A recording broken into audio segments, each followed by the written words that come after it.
اور اگر آئندہ بھی میرا کہنا نہیں کرے گا تو بے شک جیل خانہ بھیجا جائے گا۔ آئندہ بھی اگر میرے بات کو نہیں سنے گا تو اس کو کسی کا طریقے سے وہ جو غلط ملک میں اس کو جیل خانہ بھیج دیا جائے گا۔ وہ عورت اپنے چال بازی کرے گی، اس طریقے سے انہیں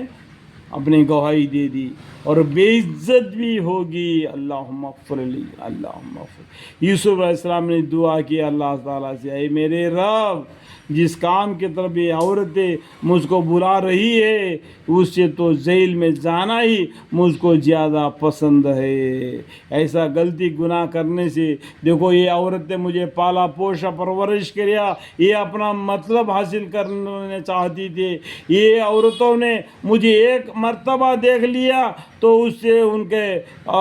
ایسا بے ہوشی ہو گئی کہ اپنے ہاتھ تک کاٹ لیے چاقوں سے، اور ان عورتوں کے بیچ میں رہوں گا تو نادانی کا کام کر بیٹھوں گا، اس سے بہتر ہے کہ مجھے جیل خانہ ہی بھیجا جائے۔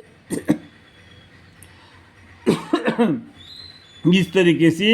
اللہ تعالیٰ سے یوسف علیہ السلام نے دعا مانگی، جیل میں جانا ہی مجھ کو زیادہ پسند ہے، اور اگر آپ ان کے داؤ بیز کو مجھ سے دفع نہ کریں گے تو میں ان کے طرف مائل ہو جاؤں گا۔ اللہ تعالیٰ سے یوسف علیہ السلام نے دعا مانگی، اور نادانی کا کام کر بیٹھوں گا،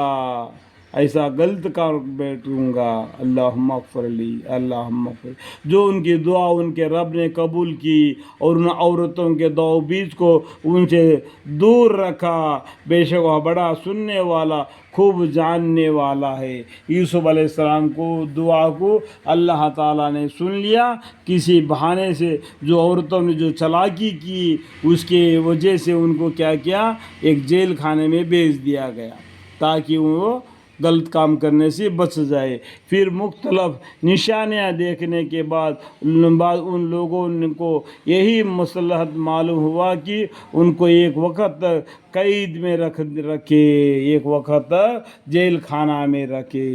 تاکہ عورتوں کا دل دماغ اور دوسرے طرف مائل ہو جائے۔ اور ان کے یعنی یوسف علیہ السلام کے ساتھ اور بھی دو غلام قید خانے میں داخل ہوئے۔ یوسف علیہ السلام قید میں گئے تو اس کے بعد میں اس کے ساتھ دو غلام بھی قید خانے میں داخل ہو گئے، تو اس قید خانے میں کتنے ہو گئے؟ 3 آدمی ہو گئے، 2 غلام اور ایک یوسف علیہ السلام، ٹھیک ہے۔ ان میں سے ایک نے کہا کہ میں نے رات کو سویا، مجھے خواب آ گیا، وہ خواب میں کیا دیکھتا ہوں، اپنے کو خواب میں دیکھتا ہوں کہ شراب نچوڑ رہا ہوں۔ اور دوسرے نے کہا کہ میں نے بھی خواب دیکھا، میں اپنے کو اس طرح دیکھتا ہوں کہ اپنے سر پر روٹیاں لے جاتا ہوں، جو جنگل کھیت کو جاتے ہیں نا کھانا پینے لے کے جاتے تو بھاری ہونے کی وجہ سے سر پر لے کے جاتے ہیں، تو اس طریقے سے وہ سر پر لے کے جا رہا تھا۔ ان میں سے پرندے کھاتے ہیں، جو سر کے اوپر ہے چڑیا آ کے اس کھانے کو، اس روٹیاں کو کھاتے ہیں۔ اس طریقے سے میں نے خواب دیکھا۔ دونوں نے 2 طریقے سے الگ الگ خواب دیکھے، تو انہوں نے جب صبح اٹھے تو بولے کہ ہم کو اس خواب کی تعبیر بتلا دیجئے کر کے یوسف علیہ السلام کو ان لوگوں نے پوچھا، کیونکہ قید خانے میں یہ 3 ہی تھے، تو تیسرا یوسف علیہ السلام تھے، تو یوسف علیہ السلام کو انہوں نے پوچھا، تو آپ یعنی یوسف علیہ السلام نے ہم کو نیک آدمی معلوم ہوتے ہیں، ایک اچھے آدمی معلوم ہوتے ہیں، آپ ہماری اس خواب کی تعبیر بتلا دیجئے۔ اللہ تعالیٰ نے یوسف علیہ السلام کو علم دیا تھا، علم دیا اللہ تعالیٰ نے، پہلے ہی بتایا نا، یہاں پر اللہ تعالیٰ نے تم کو ان سے دور رکھ دیا جائے گا اور تم کو علم دیں گے خوابوں کی، تو ان میں سے پسند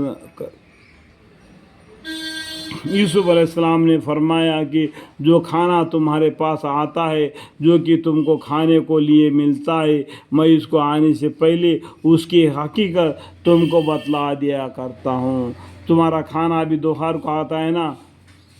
تمہارا اور میرا دونوں کا، تینوں کا کھانا جو کہ تم کو کھانے کے لیے ملتا ہے، میں اس کے آنے سے پہلے اس کی حقیقت یعنی وہ جو خواب جو تم لوگوں نے دیکھا ہے اس کا حقیقت تم کو بتلا دیا کرتا ہوں، اس کی حقیقت بتلا دیتا ہوں۔ وہ کھانا